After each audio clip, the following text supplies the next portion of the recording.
কি হলো বাপ, শুধু টাকা, ছেলেও কামায়, মেয়েও কামায়, স্বামীও কামায়, স্ত্রীও কামায়, রোজগারি করছে।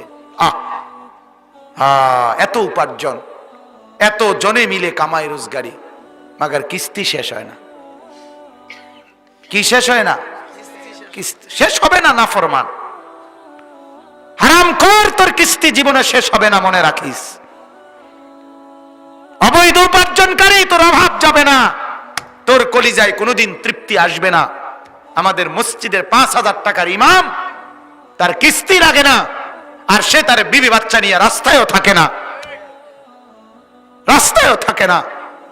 5,000 টাকার মসজিদের ইমাম সাহেবের বেতন নিয়েই মালিকের 30 দিনের 1 মাস ইজ্জতের সাথে, পর্দার সাথে, হালালের মাধ্যমে তার জিন্দেগি কাটায়া দেয়। এক ওয়াক্ত নামাজও ছোটে না।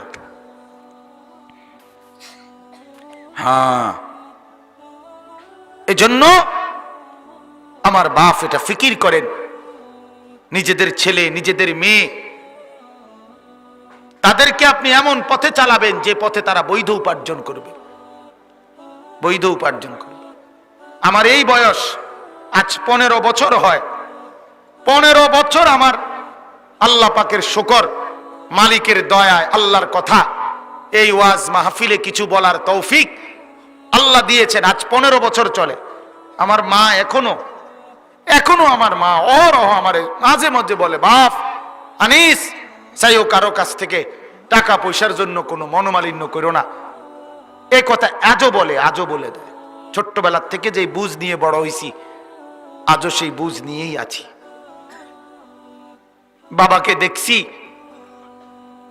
বাবাকে দেখছি অভাবের সংসারে। 27 দিন তারাবির নামাজ যেদিন শেষ হয়েছে, তারপর দিন একটা পাঞ্জাবির কাপড় কিনা দিছে আমারে।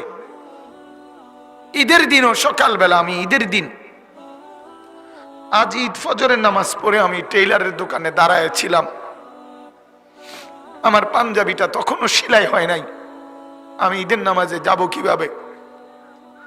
আমি সেই অভাবের সংসারে বড় হয়েছি। তারপরও কোনোদিন বাপ অবৈধ রোজগারের পিছনে যায় নাই। এক মসজিদের ইমামতি করছে 43 বছর। আব্বা এক মসজিদে নামাজ পড়াইছে, এক মসজিদ। 43 বছর এক মসজিদের ইমাম ছিল আমার বাপ। এটা বোঝা উচিত, নিজের সন্তানকে গুনাহের রোজগারের উপরে নামাই দিয়ে কেমনে সুখ আসবে?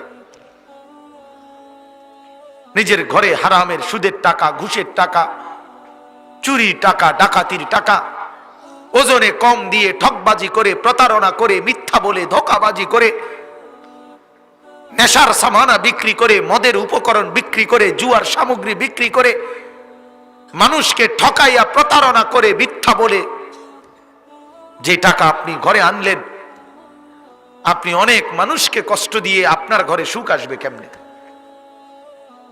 বলে? আল্লাহ আমাদেরকে বুঝার তৌফিক দান করুক।